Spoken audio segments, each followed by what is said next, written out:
अस्सलामुअलैकुम नाज़रीन की हाल चाल ने मेरे करना सारे ठीक होंगे खैर खरीद ना होंगे। मैं मोहन मुमताज़ तुम देख रहे यूट्यूब चैनल पिंड दी सैल। इस चैनल सब्सक्राइब करो, लाइक करो, शेयर करो। अज का मज़ेदार समय ब्लॉग शेयर करने ब्लॉग बड़ा मज़ेदार है। ब्लॉग पूरा देखा जी। अज तुम दिखाने लगे दुनिया की अनोखी चीज़ सोलर प्लेट पानी वाला जो फसलों में पानी लगता है जिमीदार लाते हैं। वीडियो पूरी देखा जी। तो हम करने आए जी मज़ेदार वीडियो शुरू। किधर जा रहे हैं की लैन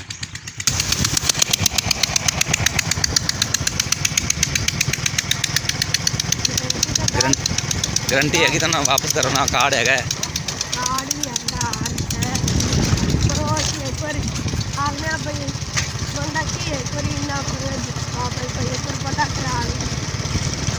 अच्छा माड़ा मोटा होगा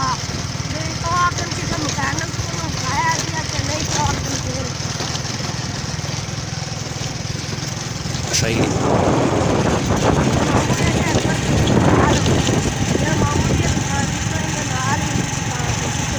ज़्यादा खराब तो नहीं है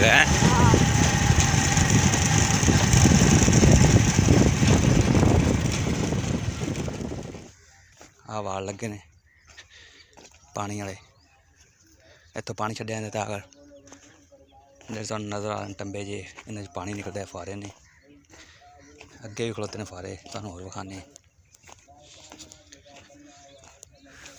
आ वाल लगे ने यह वालों में पानी खोलिया जाता है तो अगर फुहारे चल पैंदे ने इन्हां दे जरिए फसल तैयार की जाती फुहारे के जरिए पानी दिता जाता फसल में सोलर प्लेट है सोलर प्लेटा तुहानू विखाने जिथे लगी हुई ने मोटर अजे लगनी तैयारी हो रही सोलर प्लेटा ने आ लगिया हुई 14-15 सोलर प्लेटा है ने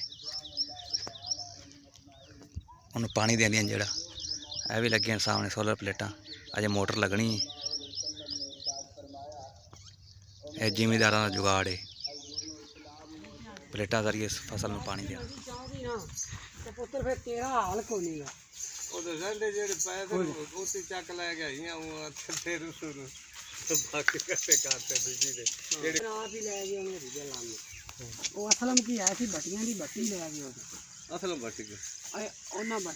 बोर वाला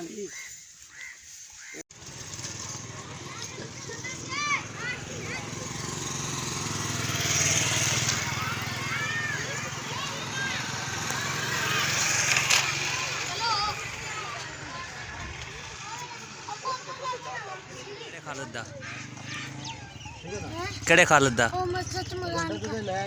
कित्थे रहिंदे जी रनाबादों आए पढ़न स्कूल है तुहानू विखा रहे हैं जेड़ा स्कूल है पिंड का चेक करो इत्थे अज वीडियो ब्लॉग का करना एंड अगर साडा ब्लॉग चंगा लगा साडे चैनल को सब्सक्राइब चेक कर लिया इत्थे अज ब्लॉग का करना एंड अगर साडा ब्लॉग अज तक चंगा लगा साडे चैनल को सब्सक्राइब जरूर करें जे लाइक करें शेयर कमेंट जरूर करें जी। मिलने किस नेक्स्ट वीडियो में तब तक के लिए अल्लाह हाफिज़।